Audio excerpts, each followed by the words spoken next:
రెడ్డి గారు బెంగళూరు పారిపోవడం అనేది కొత్త ఏమి కాదు సార్ ఇవి వీళ్ళకి.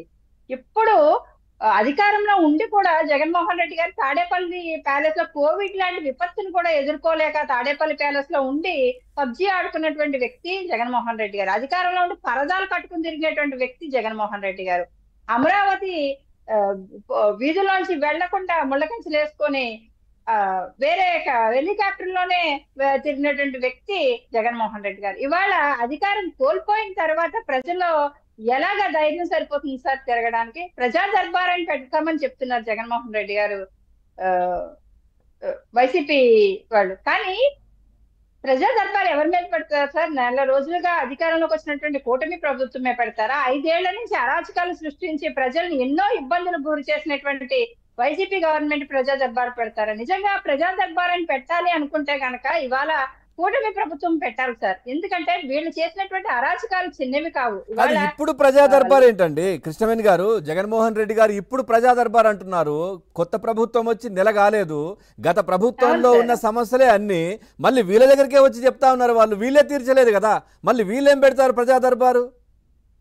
అదే సార్ నవ్వుతున్నారు. ప్రజా దర్బార్ అని పెడతాము ఇప్పుడు అని ఒక వైసీపీ సంవత్సరం వాళ్ళు తర్వాత అంటుంటే 2 సంవత్సరాల నవ్వుతున్నారు తర్వాత ప్రజలు కూడా. అప్పుడెప్పుడో పెట్టారు, లేదా ఎన్నికల ముందు పెట్టి సమస్యలు ఏంటి తెలుసుకున్నారంటే అది వేరు.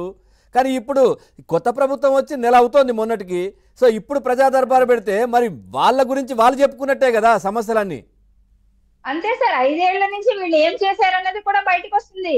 నిజంగా ప్రజా దర్బారాన్ని పెట్టాలనుకుంటే కనుక మేమే పెడతాం సార్. వైసీపీ గవర్నమెంట్ ప్రజల్లో ఎలాంటి అరాచకాన్ని సృష్టించింది, ఎలాంటి దోపిడీలు చేసింది అన్న దాని మీద మేమే ప్రజల వద్దకు వెళ్ళి వైసీపీలో మోసపోయినటువంటి ప్రజలందరినీ కూడా వెలుగులోకి తీసుకొస్తాం సార్. ఇవాళ చూడొచ్చు, మాకు ఇక్కడ కాకినాడ జిల్లాని తీసుకుంటే వారాహి కాలనీ అనే దాన్ని నామకరణం చేయడం జరిగింది. మన 4 ఎకరాలన్నర పొలాన్ని ఈ వైసీపీ నాయకులు ఎంత కబ్జా చేశారు. చిన్న చితకా వాళ్ళు కొనుక్కున్నటువంటి ఆ పొలాన్ని మనం విడిపించి ప్రజలకు అప్పగించడం జరిగింది. అలాగే వీళ్ళు లక్షల ఇల్లు ఇచ్చేసామని చెప్తున్నారు సార్. ఎక్కడ కూడా లక్షల ఇల్లు ప్రజలకు ఇచ్చేసామని చెప్తున్నారు. కానీ అందరూ వీళ్ళు ద్వారంపూడి చంద్రశేఖర్ రెడ్డి లాంటి వ్యక్తి ఎలాంటి దోపిడీ చేశాడో ఇక్కడ జగన్మోహన్పురం అనేసి మన బీచ్ రోడ్ లో సాక్షాత్తు ముఖ్యమంత్రి గారు వచ్చి ఓపెన్ చేయడం జరిగింది వైసీపీ గవర్నమెంట్ లో. అది 6 అడుగుల లోతు కప్పెడుతున్నాం అనే